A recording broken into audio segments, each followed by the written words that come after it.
Hello बच्चा party party कैसी चल रही है भाई। हमारे रिजल्ट्स वगैरह निकल चुके हैं, है ना। तो अभी आपके जो सीनियर्स हैं ना, उनके रिजल्ट्स निकल चुके हैं, सब सीयूटी का पेपर दे रहे हैं। अब आपको भी नेक्स्ट ईयर देना है, राइट। तो भाई पढ़ाई लिखाई अब बहुत इंपॉर्टेंट होगी। पहले बोर्ड एग्जाम भी था, अब सीयूटी भी है ना। एक कंपटीशन बढ़ता है, लेकिन आप किससे कम हैं। आप में भी तो वो जज्बा है हर कंपटीशन को यूं बिल्कुल निकाल देने का। ठीक है, तो चलिए, वेलकम टू इजीली। भाई हम यहाँ क्या कर रहे हैं, हम पढ़ रहे हैं मैक्रो इकोनॉमिक्स। क्या पढ़ रहे हैं, हम पढ़ रहे हैं मैक्रो इकोनॉमिक्स। तो भाई क्लास 12 का ये बैच है, शिखर बैच, शिखर 2.0। मैम 2.0 क्यों है, क्योंकि भाई ये नया साल है, नया बैच है। तो 1.0 हमारा हो चुका है, तो ये है हमारा 2.0 बैच। ठीक है, तो भाई हम क्या क्या पढ़ चुके हैं, आज थोड़ी बात कर लेते हैं उसके बारे में। पहले कि हम क्या क्या पढ़ चुके हैं। हमने ना यहाँ पे नेशनल इनकम शुरू कर लिया, और नेशनल इनकम चैप्टर सबको पता है सबसे बड़ा, सबसे ज्यादा मार्क्स कैरी करता है, यानी 10 से 12 मार्क्स। ठीक है, इसमें हमने सबसे पहले बेसिक इसके जो टर्म्स होते हैं, circular flow of income, stock flows, GNP GDP क्या होता है, कैपिटल गुड, इंटरमीडिएट गुड क्या होते हैं, ये सब हमने डिस्कस कर लिया। उसके बाद हम चले गए थे कि हम जरा नेशनल इनकम अकाउंटिंग कैसे कैलकुलेट करते हैं वो सीख लेते हैं। तो हमने क्या क्या कर लिया है, हमने इनकम मेथड जी पूरा कर लिया। इनकम मेथड हमने पूरा कर लिया। ये हम वैल्यू एडेड मेथड की हमारी क्या है, वैल्यू एडेड मेथड की ये हमारी थर्ड क्लास है, जहां पे हम क्या करने वाले हैं, हम एडवांस लेवल के न्यूमेरिकल्स करेंगे। कौन से मेथड के, वैल्यू एडेड मेथड की। ठीक है, तो भाई ये बना डाला तो लाइफ झिंगा लाला। ठीक है, तो चलिए स्टार्ट करते हैं। तो एज आई सेड कि ये है हमारी वैल्यू एडेड मेथड की थर्ड क्लास। तो किसी ने भी मिस की हो तो इसके बाद आपको देखनी है क्लास। ओके जी, चलिए तो बात करते हैं। मैम अभी क्या करना है, अभी हमको करने हैं न्यूमेरिकल्स, लेकिन उसके पहले एक रिवीजन तो बनता है ना। चलिए तो जल्दी से देख लेते हैं कि वैल्यू एडेड मेथड होता क्या था। तो भाई फॉर्मूलाज देखना जरूरी है। तो सबसे पहले हमको चाहिए होता है वैल्यू ऑफ आउटपुट। भाई वो क्या होता है वैल्यू ऑफ आउटपुट, वो होता है sales plus change in stock. क्या होता है, sales plus change in stock. ठीक है, फिर आता है हमारा वैल्यू एडेड। और वैल्यू एडेड क्या होता है, वो हो जाता है सेल्स। भाई sales plus change in stock तो आएगा ही आएगा, उसके साथ और क्या आएगा, यानी वैल्यू ऑफ आउटपुट तो आएगा।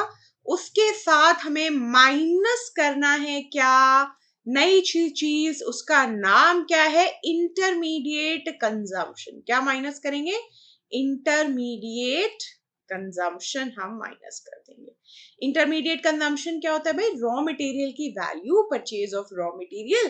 ठीक है, फिर हमें निकालना है क्या boss, national income. National income, national income कैसे मिलेगा भाई, सीधी सी बात है। ये आपने क्या निकाला, ये निकल गया आपका जीडीपी एट मार्केट प्राइस बोल लो, या फिर इसको जीवीए एट मार्केट प्राइस बोल लो। ठीक है, तो आपका वैल्यू एडेड क्या होता है, gross value added at market price या फिर जीडीपी एट मार्केट प्राइस। तो अगर आपको नेशनल इनकम निकालना है और आपके पास जीडीपी है, तो फिर क्या करना पड़ता है, तो भाई gross value added at market price से अगर हमें कहा जाना है, हमें जाना है एनएनपी एट फैक्टर कॉस्ट पे। तो क्या करना पड़ेगा जी, जल्दी से बता दीजिए जी। भाई क्या क्या करना, क्या क्या चेंजेस करने हैं हमको। तो मार्केट प्राइस से फैक्टर कॉस्ट में आने के लिए क्या करना है, लेस करना है नेट इनडायरेक्ट टैक्स। और नेट इनडायरेक्ट टैक्स क्या होते हैं, इतनी बार बता दिया है, इनडायरेक्ट टैक्स माइनस सब्सिडी। ठीक है, और फिर क्या है, फिर ग्रॉस से हमको नेट पे आना है। ग्रॉस से नेट पे आने के लिए क्या करना पड़ेगा, माइनस करना पड़ेगा डेप्रिसिएशन। ठीक है, और उसके बाद अगर हमें डोमेस्टिक से नेशनल पर आना है तो क्या करना है, एनएफआईए, एनएफआईए क्या कर देना है, प्लस कर देना है, NFIA क्या कर देना है, प्लस कर देना है। तो NFIA हमने किया प्लस, तो हमको मिलेगा नेशनल इनकम। तो ये हो गया एक छोटा सा रिविजन हमारे वैल्यू एडेड मेथड का। ठीक है, तो चलिए अब क्वेश्चन देखते। भाई इसको बना डाला तो लाइव जिंगा लाला, कभी आपके वैल्यू एडेड मेथड में मार्क्स नहीं कटेंगे। तो आखिरी तक वीडियो देखो, कमेंट करो कोई डाउट हो, वैसे होगा नहीं, मक्खन की तरह क्लियर है बिल्कुल। ठीक है, तो चलिए पहले क्वेश्चन को थोड़ा एनालाइज करते हैं कि क्वेश्चन में क्या क्या चीजें बताई गई है। हमें कैलकुलेट करना है जीडीपी एट मार्केट प्राइस और जीएनपी एट फैक्टर कॉस्ट। ठीक है, तो हमें ये दो चीजें कैलकुलेट करना है। Very good. सबसे पहले यहाँ पे दिया हुआ है net value added at market price. ठीक है, तो उसके लिए by primary sector, secondary sector और टर्शरी सेक्टर तीनों का दे दिया। प्राइमरी, सेकेंडरी और टर्शरी का हमको क्या दिया है, value added, net value added दिया है। एनवीए एट मार्केट प्राइस दिया, क्या दिया है, एनवीए एट मार्केट प्राइस हमको प्राइमरी, सेकेंडरी और टर्शरी का दिया है। तो तीनों को प्लस करके टोटल मिल जाएगा। नेट एक्सपोर्ट्स हमारे पास दिए हुए हैं, जीएसटी है, जीएसटी हमारा क्या है, इनडायरेक्ट टैक्स है बच्चा। जीएसटी क्या होती है, जीएसटी क्या है, जीएसटी है हमारा इनडायरेक्ट टैक्स। राइट, तो लिख लेते हैं कि जीएसटी क्या है, मैम ने बताया है इनडायरेक्ट टैक्स है। ओके, और क्या दिया हुआ है हमारे पास यहाँ पे, जल्दी से बता दो। इनडायरेक्ट टैक्स हो गया, और what we have intermediate consumption. हमारे पास इंटरमीडिएट कंजम्पशन भी है। इसका क्या मतलब है, इंटरमीडिएट कंजम्पशन यानी purchase of raw material primary, secondary और टर्शरी का हमारे पास दिया हुआ है। एनएफआईए दिया हुआ है, और कंजम्पशन ऑफ फिक्स कैपिटल यानी कि डेप्रिसिएशन हमारे पास दिया हुआ है, यानी कि हमारे पास डेप्रिसिएशन की भी अमाउंट दी हुई है। तो सबसे पहले लिखते हैं हम यहाँ पे कि हमारे पास है एनवीए एट मार्केट प्राइस। ठीक है, और हमें क्या चाहिए, हमें चाहिए जीडीपी एट मार्केट प्राइस। ठीक है, तो भैया जीडीपी बोलिए मार्केट प्राइस पे, या फिर जीवीए बोलिए, या फिर आप वैल्यू एडेड बोलिए, एक ही बात है। और इनका फॉर्मूला क्या है जो आपको निकालना है, वो कैसे आएगा, वो आएगा जब आपको sales plus change in stock minus intermediate consumption की वैल्यू मिल जाएगी। क्या मिल जाएगी, sales plus change in stock minus intermediate consumption की वैल्यू जो है वो मिल जाएगी। ठीक है, तो हमारे पास गिवन क्या है, एनवीए एट मार्केट प्राइस। ठीक है, हमें कहा जाना है, हमें जाना है जीवीए एट मार्केट प्राइस पे। ठीक है, तो भाई मार्केट प्राइस पे तो कोई चेंज नहीं होगा, लेकिन हमको ग्रॉस, यहाँ पे ये ग्रॉस है और हमको यहाँ ये नेट है, तो हमको नेट से ग्रॉस पे आना पड़ेगा। तो चलिए सबसे पहले हम एनवीए जो है वो कैलकुलेट कर लेते हैं। ठीक है, क्योंकि तीनों का हमको ऐड करना पड़ेगा। तो हमारे पास total NVA at market price क्या आएगा, प्राइमरी सेक्टर का, सेकेंडरी सेक्टर का और टर्शरी सेक्टर का हम प्लस कर देते हैं। तो भाई प्राइमरी का कितना है, टर्शरी का कितना है, जल्दी जल्दी से बता दो। 300, 250 और 200। ठीक है, तो 300 जल्दी से लिख लेते हैं, 300, 250 प्लस कर लेंगे। यहाँ पे मेरे साथ करते रहना भाई, न्यूमेरिकल साथ साथ होना चाहिए ताकि कोई कैलकुलेशन मिस्टेक की गुंजाइश ना हो। ठीक है, चलिए तो 300, 250 और ये हम प्लस किए लेते हैं। प्लस करके हमें क्या मिल जाएगा, यहाँ पे एनवीए एट मार्केट प्राइस मिल जाएगा। ठीक है, तो इसका वैल्यू क्या आ गया है हमारे पास, वी गॉट 450, 750। ठीक है, तो ये 750 हो गया हमारा एनवीए एट मार्केट प्राइस। ठीक है, तो भैया एनवीए का क्या मतलब है यहाँ पे, तो एनवीए का मतलब है कि ये है जीडीपी एट मार्केट प्राइस। ठीक है, माइनस डेप्रिसिएशन। ठीक है, माइनस डेप्रिसिएशन करेंगे तो हमें क्या मिलेगा, हमें net value added at market price मिलेगा। हमें क्या मिलेगा, net value added at market price मिल जाएगा। तो यहाँ पे हमारे पास ये फिगर है और ये फिगर भी है, डेप्रिसिएशन भी दिया हुआ है क्वेश्चन में, कंजम्पशन ऑफ फिक्स कैपिटल यानी ये 80 जो रुपीज है वो ही तो डेप्रिसिएशन है।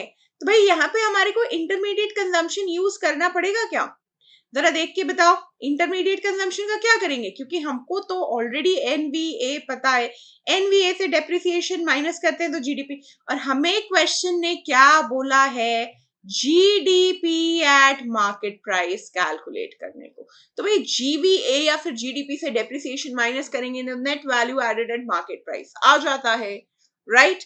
तो यहाँ पे हम ये वैल्यूज पुट कर देते हैं, तो जीडीपी की जगह हम जीडीपी लिख देंगे, GDP at market price minus depreciation, depreciation का फिगर क्या है, डेप्रिसिएशन का फिगर है 80, तो लिख देते हैं यहाँ पे हम 80, ओके, और एनवीए एट मार्केट प्राइस हो गया 750।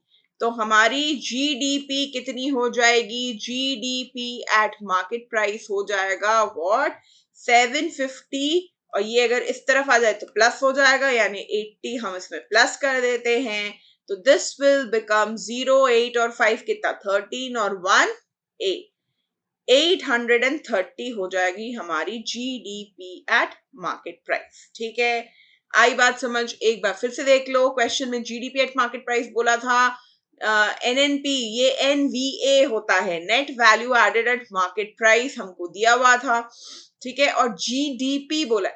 तो भाई एक चीज और देख लेते हैं यहाँ पे, चलो अभी यहाँ पे ये क्या है, एनवीए एट मार्केट प्राइस हमारा क्या है, what is this, this is equals to NNP at market price. ठीक है, तो अभी ये हमको डी को भी चेंज करना है ना, तो डी को कैसे चेंज करेंगे भाई, क्योंकि ये नेशनल में है, हमको ये डोमेस्टिक में चाहिए, हमको किस में चाहिए, डोमेस्टिक में चाहिए। तो भाई यहाँ पे एक चेंज और होगा हमारे पास, वो चेंज क्या होगा, हमें एनएफआईए भी कंसिडर करना पड़ेगा। तो यहाँ पे अगर प्लस एनएफआईए होगा तो ये जाके एनएनपी एट मार्केट प्राइस होगा, राइट।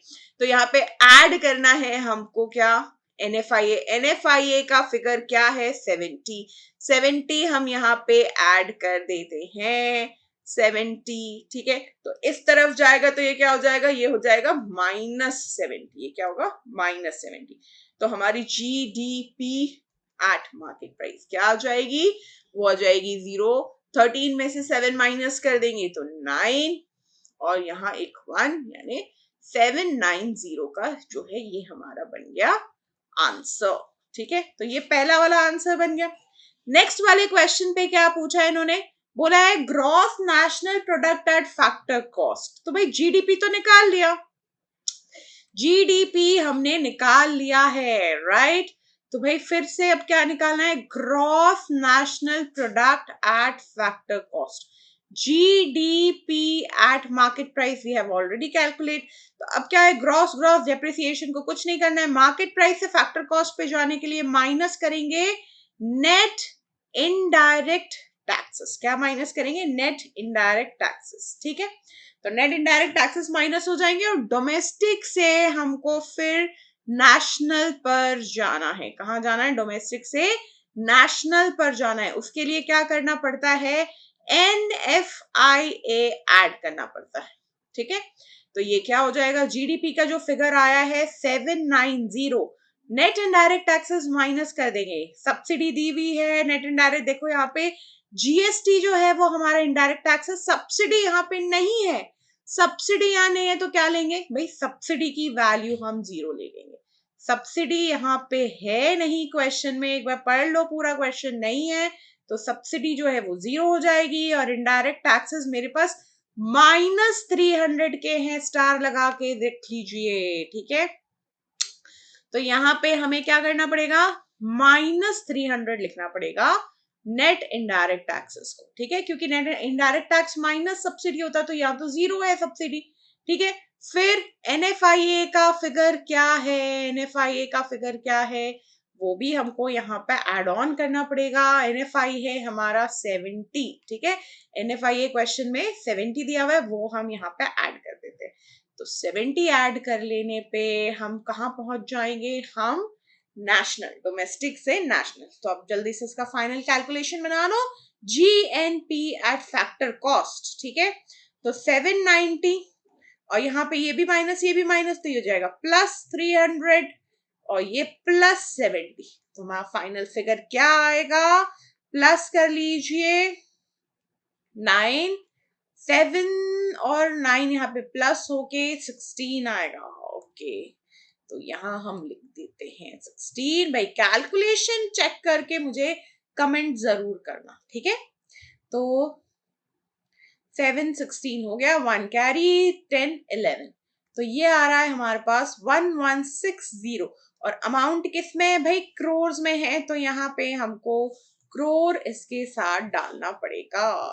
तो भाई क्या आंसर आया हमारा, ₹1160 क्रोर हमारा आंसर, ठीक है।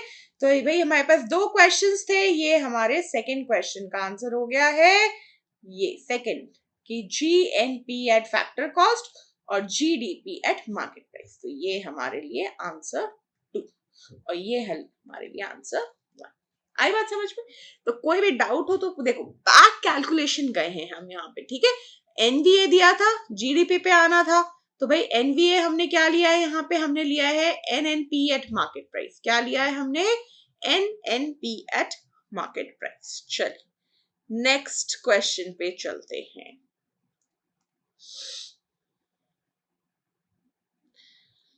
नेक्स्ट क्वेश्चन क्या कह रहा है, वैल्यू ऑफ आउटपुट बता रहा है, ठीक है। यहाँ पे हमें क्या क्या कैलकुलेट करना है, हमें GVA eight market price calculate करना है। क्या कैलकुलेट करना है, जीवीए एट मार्केट प्राइस क्या होता है, वो हो जाता है वैल्यू एडेड। और हमें क्या चाहिए, हमें चाहिए नेशनल इनकम यानी एनएनपी एट फैक्टर कॉस्ट। तो ये 2 चीजें हमें कैलकुलेट करनी है। तो भैया शुरू हो जाओ, जल्दी से शुरू हो जाओ। यहाँ पे हमारे पास क्या गिवन है, हमारे पास वैल्यू ऑफ आउटपुट गिवन है, ठीक है। देखो यहाँ पे दोनों क्वेश्चन में फर्क देखो, यहाँ पे net value added at market price था और यहाँ पे क्या है, यहाँ पे वैल्यू ऑफ आउटपुट है। तो वैल्यू ऑफ आउटपुट यानी कि सेल्स और change in stock. Value of output क्या होता है, वैल्यू ऑफ आउटपुट क्या होता है, वो होता है sales plus change in stock, ठीक है।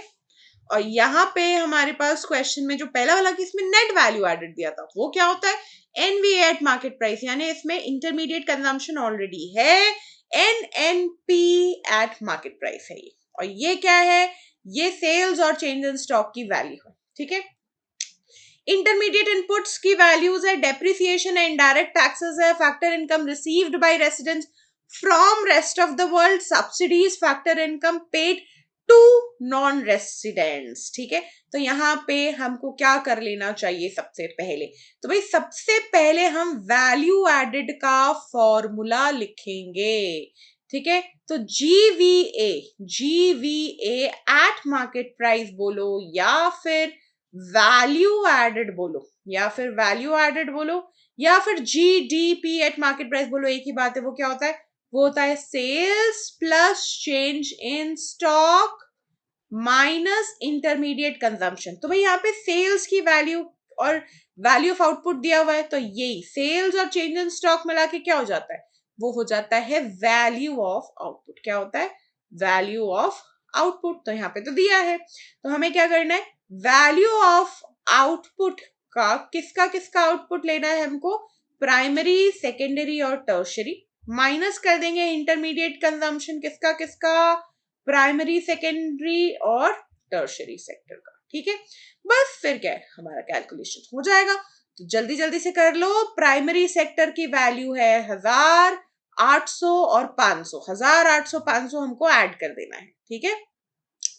तो वैल्यू ऑफ आउटपुट निकालने के लिए, वैल्यू ऑफ आउटपुट निकालने के लिए हम क्या करेंगे, प्राइमरी, सेकेंडरी और टर्शरी का वैल्यू ऐड कर देंगे, यानी 1800 और 500 को प्लस कर देंगे। प्लस करके कितना मिलेगा बच्चे, प्लस करके हमको कितना मिलेगा, 1800 और फिर ये हो जाएगा 2300, ठीक है, तो वैल्यू ऑफ आउटपुट आ गया। इंटरमीडिएट कंजम्पशन भी देख लो, इंटरमीडिएट कंजम्पशन क्या दे रखा है, प्राइमरी सेकेंडरी और टर्शरी का, उसको भी ऐड कर लो फटाफट से। वो है हमारे पास 300, क्या क्या है, क्या है बताओ जल्दी से, प्राइमरी का 300, 250 और 150, 300, 250 और 150, तो वो भी हमको ऐड कर देना है फटाफट से। 300, 200 या 250, 150 तो है, और एक क्या है यहाँ पे, 250 है। चलिए तो इसको हम 250 को ऐड किए देते हैं, ठीक है, तो कितना आ गया ये, 50 50 100, 300, 400, 4 और 3 700, ठीक है। चलिए तो अब फाइनली हमें क्या निकल जाएगा, हमारे पास gross value added at market price बोलो, या फिर जीडीपी एट मार्केट प्राइस बोलो, या फिर वैल्यू एडेड बोलो, एक ही बात है। वो क्या है, value of output minus intermediate consumption. तो वैल्यू ऑफ आउटपुट है 2300, इंटरमीडिएट कंजम्पशन क्या है 700, माइनस करेंगे तो क्या आएगा, माइनस करने पे क्या आएगा, 1600 आ रहा है, ठीक है 1600, ठीक है, तो भाई 700 माइनस कर देंगे, यहाँ पे 13 माइनस 7 6, ठीक है, तो ये हो गया हमारा 1600। इसके साथ और क्या कैलकुलेट करने बोला है, बोला भाई नेशनल इनकम भी कैलकुलेट करनी है। ओके अभी कर देते हैं। तो नेशनल इनकम कैलकुलेट करने के लिए जरा सा फॉर्मूला जो है फटाफट से लिखेंगे, ठीक है। तो भाई अगर नेशनल इनकम यानी कि NVA एट फैक्टर कॉस्ट यानी कि NNP एट फैक्टर कॉस्ट अगर कैलकुलेट करना है तो क्या करना पड़ेगा हमको, GDP एट मार्केट प्राइस से देखो जरा, GDP या GVA जो भी बोल लो, हमें क्या क्या करना पड़ेगा, क्या क्या चेंजेस करने हैं जल्दी से लिख लो। पहला चेंज क्या है, ग्रॉस से नेट यानी डेप्रिसिएशन हमको माइनस करना पड़ेगा, डेप्रिसिएशन माइनस करना पड़ेगा, कर देंगे। उसके बाद हमें NFIA ऐड करना पड़ेगा क्योंकि डोमेस्टिक से नेशनल पर जाना है, डोमेस्टिक से नेशनल जाने के लिए NFIA ऐड होगा। और मार्केट प्राइस से फैक्टर कॉस्ट पे जाने के लिए क्या करना पड़ेगा, हमें यहाँ पे नेट इनडायरेक्ट टैक्सेस माइनस करने पड़ेंगे। तो ये तीनों चीज का देख लेते हैं। तो भाई हमारे पास फिगर में कहाँ पे है सब्सिडी, कहाँ पे है इनडायरेक्ट टैक्स, इनडायरेक्ट टैक्स है 90 और सब्सिडी है हमारी, जल्दी से देखो, इनडायरेक्ट टैक्स है 90 और सब्सिडी है 30, तो हमारा नेट इनडायरेक्ट टैक्स कितना हो गया भाई, 90 माइनस 30 विच इज 60, तो नेट इनडायरेक्ट टैक्स निकल गया। अब थोड़ा ध्यान देने की बात है, लेकिन ध्यान देना कहाँ है वो भी तो बता दो। बिल्कुल बिल्कुल, factor income received by residents from rest of the world, तो बाकी जगहों से इनकम रिसीव हुई, तो ये क्या है, फीफा या फीटा, ये है मेरा फीफा। क्या है, फैक्टर इनकम फ्रॉम अब्रॉड, ये क्या है, फीफा, ठीक है। चलिए, factor income paid to non resident, ये क्या है, ये है फीटा। और NFIA क्या होता है, NFIA क्या होता है, मुझे कौन बताएगा कमेंट बॉक्स पे। NFIA यानी कि फीफा माइनस फीटा, ठीक है। तो भाई जल्दी से देखो, फीफा और फीटा का फिगर क्या है क्वेश्चन में, वेयर इज माय क्वेश्चन। चलिए, तो कोई क्वेश्चन में फीफा बोला 20 और फीटा बोल दिया 40, ओए होए, तो क्या होगा ये, अब यहाँ पे हमें फीफा जो है वो 20 है, फीटा जो है वो 40 है, तो हमारा NFIA नेगेटिव में 20 आएगा, क्या आएगा, नेगेटिव में 20, क्योंकि फैक्टर इनकम टू अब्रॉड बढ़ा है।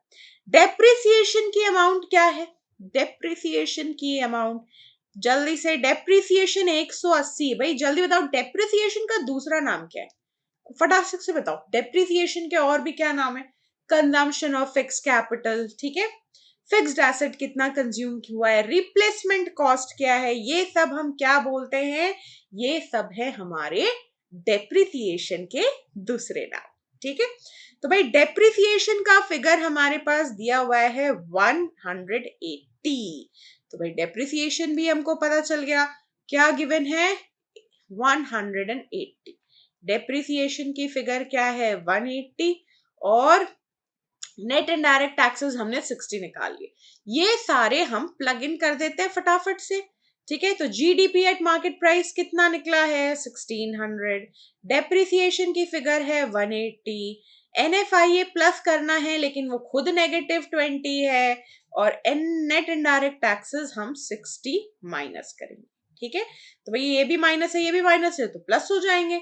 तो फिर क्या आएगा यहाँ पे 1600 माइनस 180 और ये माइनस में 80। ठीक है, तो ये देखो माइनस में 80 है, यहाँ पे माइनस में 180 है, तो मिलके क्या हो जाएगा, इसको भी ऐड कर दीजिए।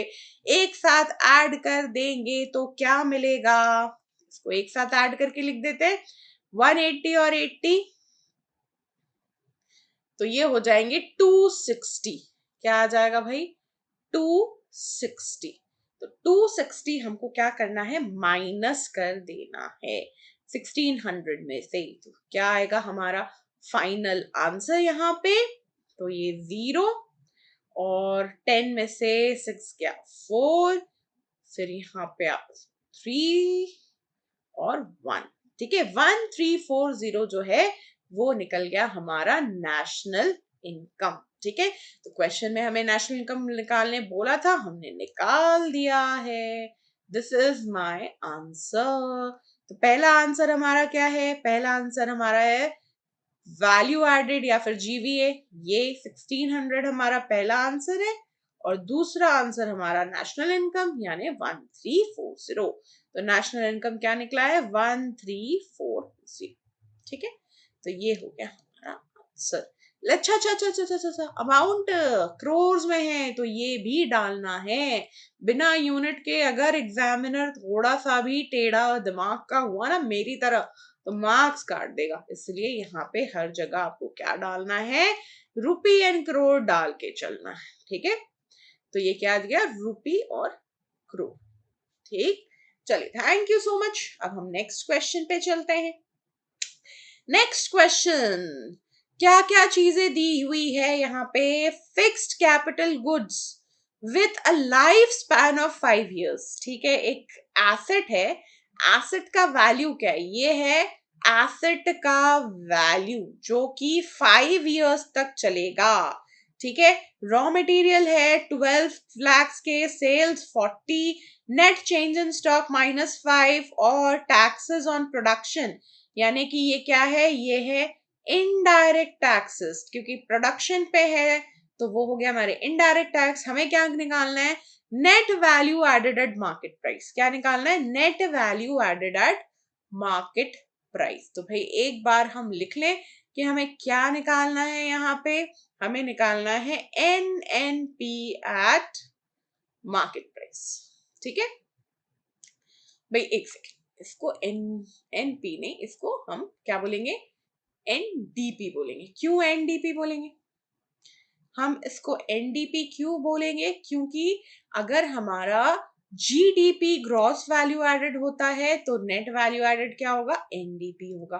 तो भाई लिख लो यहाँ पे NDP एट मार्केट प्राइस हम कैलकुलेट करेंगे, है ना। क्वेश्चन में हमें क्या बोला है NVA, तो हम उसको क्या लिख सकते हैं NDP लिख सकते हैं, राइट। तो ये हो जाएगा हमारा NVA एट मार्केट प्राइस। क्या होगा यहाँ पे भाई, सीधी सी बात है GDP एट मार्केट प्राइस या फिर GVA एट मार्केट प्राइस क्या होता है, वो होता है sales plus change in stock minus intermediate consumption. ठीक है, और इसके साथ क्या आ जाता है, इसके साथ क्योंकि ये हो गया। अब अगर हमको नेट में निकालना है तो हम क्या करेंगे, जो भी वैल्यू होगी उसमें से डेप्रिसिएशन को माइनस कर देंगे, यानी GDP एट मार्केट प्राइस से हम डेप्रिसिएशन माइनस कर देंगे तो हमें वैल्यू मिल जाएगी, है ना। तो भाई यहाँ पे जल्दी से हम वैल्यूज लिख लेते हैं। तो ये हो गया हमारा NVA at market price equals to, क्या क्या ले लें हम यहाँ पे, what things we need to take, सबसे पहले लेंगे सेल्स की वैल्यू, ठीक है, सेल्स लेना है, चेंज इन स्टॉक लेना है, इंटरमीडिएट कंजम्पशन लेना है और डेप्रिसिएशन को माइनस करना है, ठीक है। तो सेल्स की वैल्यू क्या है यहाँ पे 40, तो 40 ले लेते हैं, चेंज इन स्टॉक है -5, ठीक है, तो भाई -5 है तो प्लस लिख के, क्योंकि नेगेटिव में दिया हुआ है तो हमें नेगेटिव लेना पड़ेगा, -5, ठीक है। इंटरमीडिएट कंजम्पशन को भी माइनस करना है, क्या है हमारा, परचेज ऑफ रॉ मटेरियल, देखो यहाँ पे रॉ मटेरियल की वैल्यू है 12, तो यहाँ पे माइनस कर देंगे 12, ठीक है। डेप्रिसिएशन यहाँ पे है हमारे पास, यहाँ पे से कैलकुलेट कर लेंगे, अगर ये फिक्स्ड एसेट 5 साल चलता है तो हर साल कितना इसका वैल्यू डेप्रिशिएट होगा, 25/5, तो कितना आ जाता है, 5 आ जाता है, तो यहाँ पे डेप्रिसिएशन की वैल्यू क्या हो जाएगी, 5 हो जाएगी, ठीक है। अगर यहाँ पे ये 6 साल 7 साल होता तो 7 से डिवाइड कर देते, हर साल मतलब 5 साल के बाद ये वैल्यू 0 हो जाएगी, तो हर साल कितनी डेप्रिशिएट होगी, 5 लाख, ठीक है। तो माइनस कर देंगे हम यहाँ पे 5 लाख, ठीक। तो ये टोटल हमारे पास क्या आ रहा है, 40 -5 -12 और -5 अगेन, तो ये पूरा हमारा बन जाएगा net value added at market price. तो 40 -5 माइनस ये हमारे पास हो गए 22, तो 40 -22, 40 -22 क्या होता है, 18, तो हमारा net value added at market price 18, तो यही हो गया हमारा आंसर, ठीक है। तो इस क्वेश्चन का आंसर क्या है भाई, इन लैक्स है, तो NVA at market price equals to 18 lakhs, ठीक है, रुपी का भी साइन लगा दीजिए, तो ये हो गया हमारा फाइनल आंसर। चलिए नेक्स्ट क्वेश्चन पे चलते हैं, इजी था ना, बस यहाँ पे इसका ध्यान रखना है कि भाई जो भी हमारा टोटल वैल्यू है उससे जो भी जितने भी साल ये एसेट चलेगा टोटल वैल्यू से डिवाइड कर देंगे नंबर ऑफ इयर्स, ठीक है। नेक्स्ट क्वेश्चन क्या बोल रहा है, ओके, तो यहाँ पे हमारे पास काफी कुछ है सॉल्व करने के लिए, जल्दी जल्दी से देख लेते हैं क्या क्या। क्लोजिंग स्टॉक दिया है, निकालना क्या है, value added by firm A और value added by firm B, तो दोनों का वैल्यू एडेड, तो वैल्यू एडेड क्या होता है, वैल्यू एडेड का फॉर्मूला क्या है, sales plus change in stock, change in stock क्या होता है, closing stock minus opening stock, ठीक है, sales plus change in stock minus intermediate consumption, तो जल्दी से कैलकुलेट करते हैं। तो क्लोजिंग स्टॉक यहाँ फर्म ए का है, फर्म बी का है, ओपनिंग स्टॉक भी है, सेल्स भी है, परचेजेस भी दिया हुआ है, इंपोर्ट भी है और एक्सपोर्ट भी है, तो भाई थोड़ा थोड़ा डिस्कस करते चलते हैं और सम को करते चलते हैं न्यूमेरिकल को। तो सबसे पहले हम क्या करते हैं, हम एक लाइन बना लेते हैं, क्यों लाइन बना लेते हैं भाई, फर्म ए और फर्म बी का अलग अलग से कैलकुलेट कर लेंगे ना, तो एक लाइन बीच में ड्रॉ कर लो, ठीक है, तो ये हो गई हमारी एक बीच में लाइन। तो अब इस तरफ हम फर्म ए के लिए कैलकुलेट कर ले लेंगे और एक तरफ हम फर्म बी के लिए कर लेंगे, तो फर्म ए और फर्म बी, तो फर्म ए का हमें सेल्स चाहिए और क्या चाहिए, चेंज इन स्टॉक चाहिए और क्या चाहिए, इंटरमीडिएट कंजम्पशन चाहिए, ठीक है, तो भाई वही हमें फर्म बी का भी चाहिए, तो ये है, हम सबसे पहले सेल्स ढूंढते हैं, भाई फर्म ए की सेल्स यहाँ पे डायरेक्टली दी है, सेल्स बाय फर्म ए, ठीक है, purchase by firm A from firm B, purchase by firm B, अब देखो फर्म बी से फर्म ए से लिया है तो ये इसका सेल भी है ना, purchase by firm B from firm A, तो फर्म ए से बी ने परचेज किया तो फर्म ए का क्या है, सेल है, लेकिन यहाँ पे ये लेंगे नहीं क्योंकि टोटल बोल दिया, sales by firm A total sales है, ये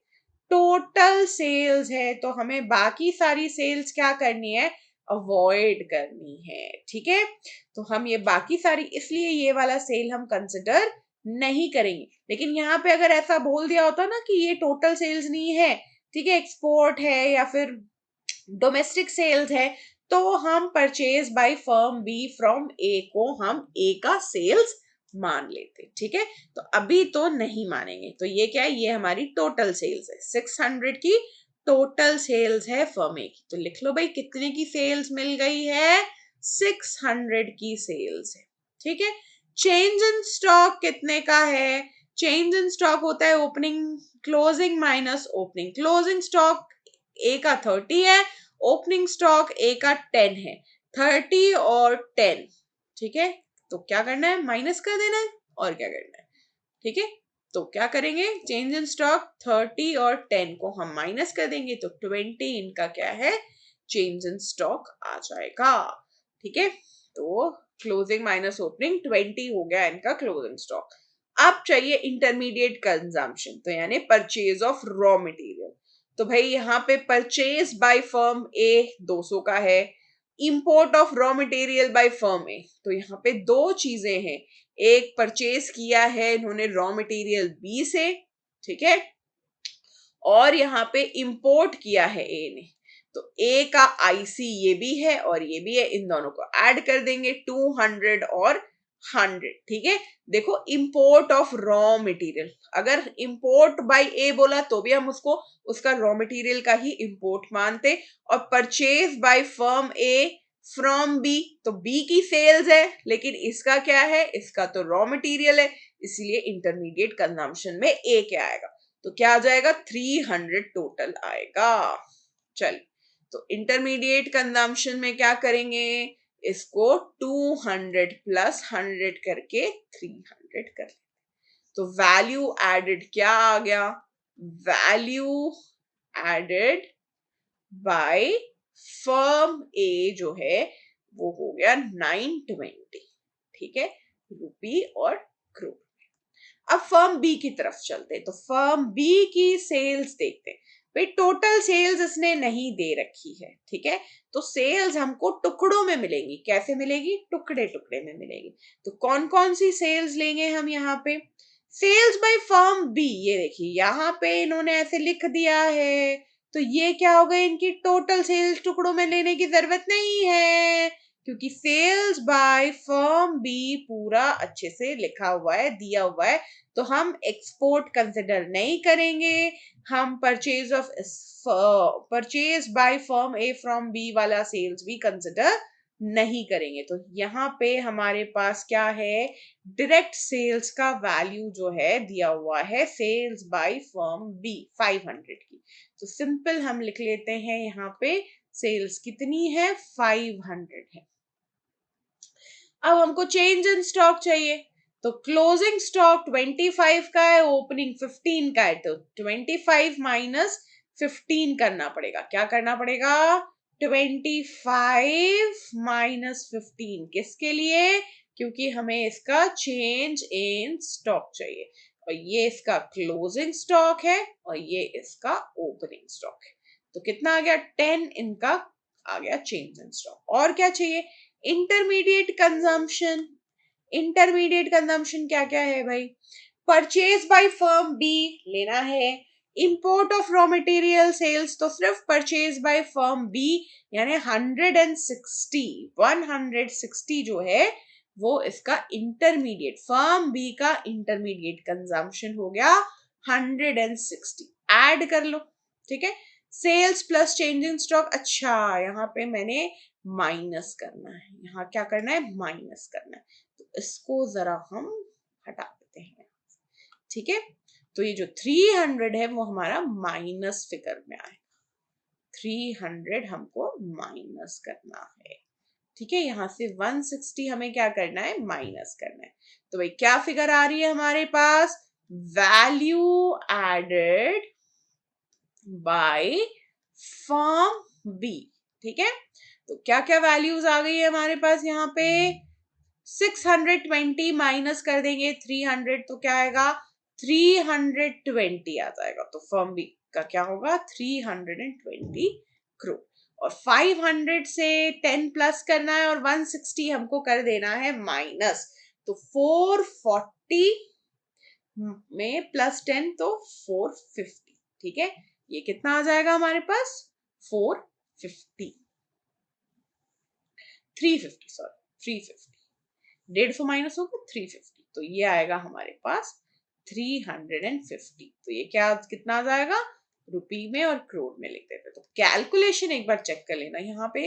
ये इंटरमीडिएट कॉस्ट जो है वो माइनस होती है। क्यों भाई? वैल्यू एडेड का फॉर्मूला क्या होता है? वैल्यू एडेड का फॉर्मूला क्या होता है? Sales plus change in stock minus intermediate consumption. ठीक है, तो हमने क्या करना है यहाँ पे? सेल्स को में इंटरमीडिएट स्टॉक को माइनस करना और चेंज इन स्टॉक को प्लस करना है। ठीक है, sales plus change in stock minus intermediate consumption. तो ये दोनों फिगर प्लस होंगे और ये माइनस होगा। ये दोनों फिगर प्लस होंगे और ये माइनस हो जाएगा। ठीक है, आई बात समझ? चलो जी, तो ये तो आप समझ गए। तो फाइनली हम एक बार वैल्यू एडेड का जो है फाइनल रिवीजन कर लेते हैं। इसके बाद जो है कोई भी क्वेश्चन हमारी आंखों से नहीं चूकेगा। तो स्टार्ट कैसे हुआ है? वैल्यू ऑफ आउटपुट से। ठीक है, वैल्यू ऑफ आउटपुट क्या है? वो है sales plus change in stock. ठीक है, और वैल्यू एडेड क्या है? वैल्यू एडेड को ही हम जीडीपी एट मार्केट प्राइस बोलते हैं, जीवीए एट मार्केट प्राइस भी इसी को बोलते हैं। वो क्या होता है? Value of output minus intermediate consumption. और अगर हमें नेशनल इनकम कैलकुलेट करना है, नेशनल इनकम यानी कि एनबीए एट फैक्टर कॉस्ट यानी कि एनएनपी एट फैक्टर कॉस्ट, तो हमें क्या करना है? हमें जीडीपी से एनएनपी पे आना है। क्या करना है? जीडीपी एट मार्केट प्राइस से कहाँ जाना है? एनएनपी एट फैक्टर कॉस्ट पे। तो क्या क्या करना पड़ेगा? जीडीपी पे क्या करना पड़ेगा? पहला काम हमको ऐड करना पड़ेगा डेप्रिसिएशन। ठीक है, दूसरा क्या करना पड़ेगा?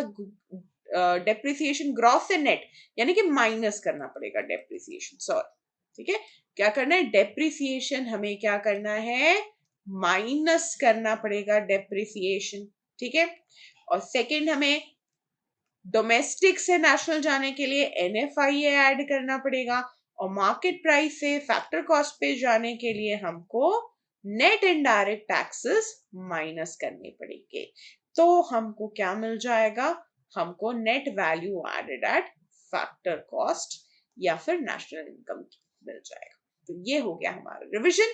और कई बार क्या होता है, हमारे पास प्राइमरी सेक्टर और सेकेंडरी सेक्टर और टर्शरी सेक्टर की वैल्यू दी होती है, तो उन तीनों को क्या करते हैं? प्लस कर देते हैं। तो फिर हमको वैल्यू ऑफ आउटपुट या फिर वैल्यू एडेड निकालने के लिए प्राइमरी, सेकेंडरी और टर्शरी सेक्टर का वैल्यू ऑफ आउटपुट या फिर सेल्स या फिर इंटरमीडिएट कंजम्पशन ऐड करके, तीनों को ऐड करके निकालना होता है। ठीक है, तो ये हो गई हमारी आज की बातें। Thank you so much. I hope आपको ये सारे न्यूमेरिकल समझ आए होंगे। कोई भी डाउट हो तो प्लीज डू आस्क। ठीक है, तो हमने यहाँ पे अच्छे वाले, बिल्कुल स्टैंडर्ड वाले जो आपके एग्जाम में आते हैं, वैसे हमने न्यूमेरिकल्स यहाँ पर कर लिए हैं। ठीक है, थैंक यू सो मच। तो आपको अगर कोई भी डाउट है, कोई आपको क्वेश्चन पूछना है, तो आप ये डाउट और क्वेश्चन आप कहाँ पूछेंगे? आप पूछेंगे हमसे इजीली के ऐप पर पूछ सकते हैं, डाउट सेक्शन में। कहाँ पे? डाउट सेक्शन में। ठीक है, और हमसे कहाँ आप मिल सकते हैं? ये जो वीडियो है आपको हमारे ऐप पर भी मिलेगी इजीली पर, आपको ये YouTube पे भी मिलेगी। ठीक है, हमारा चैनल कौन सा है भाई? चैनल का नाम है कॉमर्स इजीली। चैनल का नाम क्या है?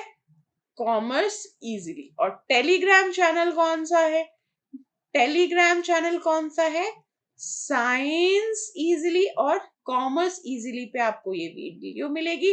टेलीग्राम हमारा चैनल कौन सा है? टेलीग्राम का भी यही नाम है, सेम नेम है हमारा टेलीग्राम चैनल का और यूट्यूब चैनल का। ठीक है, तो कॉमर्स इजीली साइंस इजीली ही हमारा यूट्यूब और टेलीग्राम चैनल है। टेलीग्राम पे भी यही है और यूट्यूब पे भी यही है। ऐप पे आपको ये वीडियोस कहाँ मिलेंगी? ये मिलेंगी आपको शिखर बैच में, शिखर 2.0 में क्लास 12 के लिए मिलेंगे और उदय 2.0 में क्लास 11 के लिए मिलेंगे। ठीक है, thank you so much, tata bye bye, फिर मिलेंगे, till then learn with smile.